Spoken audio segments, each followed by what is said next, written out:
My name is Gary Loftin, and I have been in Victory since Victory was founded. I was not raised in a church-going family. The only time that I went to church was occasionally vacation Bible school or on a Sunday if there was a family that lived the next section of property over. And then with the Tyndalls, and they would come by and pick us up. But I never was in any religious organizations. I had no religious background, no nothing. It was just survive. My parents were not churched. I was one of those people that did not drink for fellowship or pleasure. I drank to see how much I could drink and to forget where I came from and what I came out of. And it's people who have never been there do not know what it's like. I had OD'd a year or so before I got saved. I took so many pills and drank so much bourbon that I would rattle and slosh at the same time.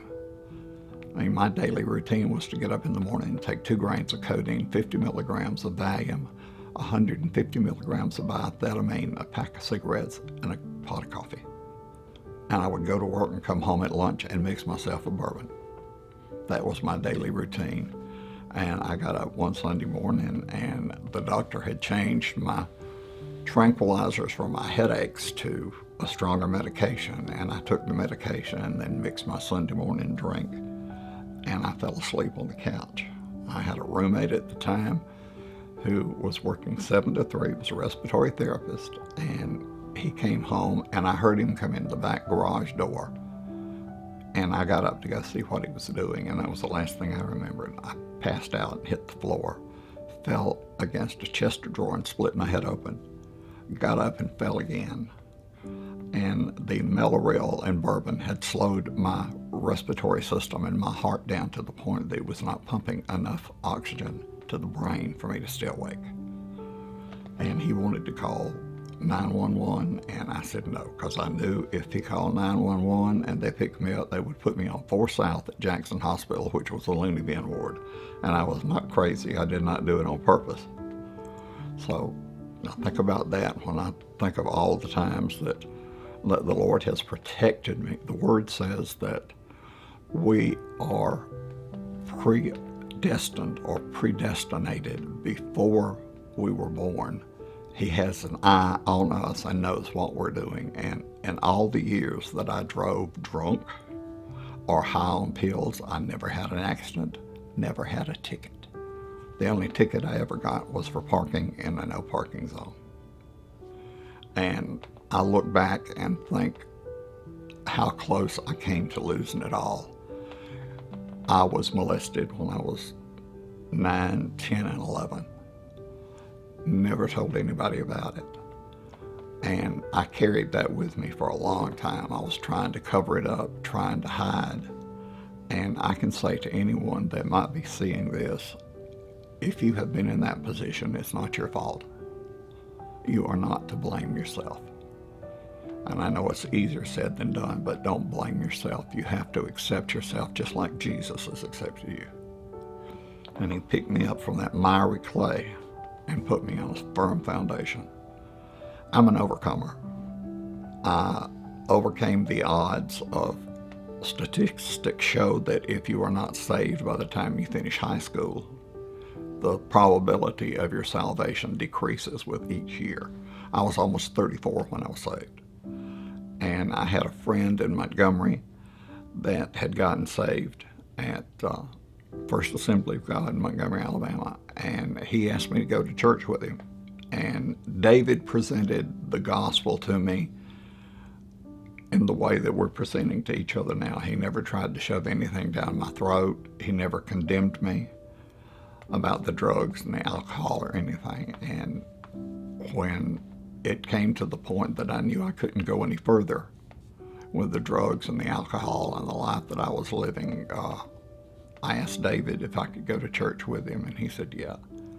And I went over to pick him up, and I was coming down off of a week-long drunk. and my hands were shaking so bad I could not pick up the coffee cup.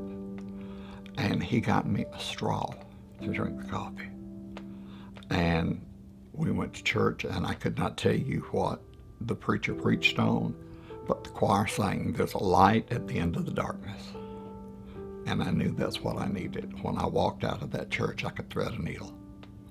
I was totally delivered from drugs and alcohol and all the rest of the garbage that was in my life. Like that. I didn't have to go to any AA meetings. I didn't have to go to any counseling. A couple of 3 weeks later, I told the Lord that I realized that I had made a total mess of my life, but if he wanted what was left of it, it was his. I had such an inferiority complex that I would not take speech in college because I couldn't stand up in front of someone without my hands doing this. And when God saved me and let me sing in the choir, I remember the first solo I ever sang. The band laughed at me because you could see my knees knocking underneath the choir robe. And I told him, I said, "I'll never sing, Lord, unless you tell me what to sing and who to sing it to." And I can sing before 5, 50, 500, and I sing before 10,000, and it doesn't faze me because I know who I'm singing to. I decided that I was not going to be satisfied with what I had, and I put everything that I had into being the best that I could be, not for me or for anyone else, but so that the Lord would say, "That's one that I picked up out of the dirt and cleaned him up, and look what he's doing now." And I shared the testimony and ministered with a friend of mine in most of the prisons in Alabama over a 10-year period.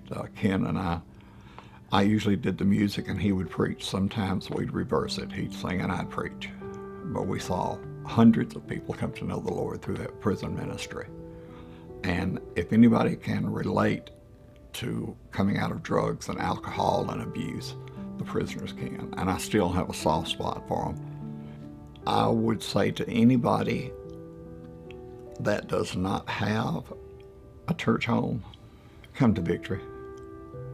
I mean, I've been in several churches over the last almost 40 years, and I have never felt the peace, the joy, and the love that I feel there. I mean, the people there are not like, people that you see in church once a week and you keep going. No, they become part of your family.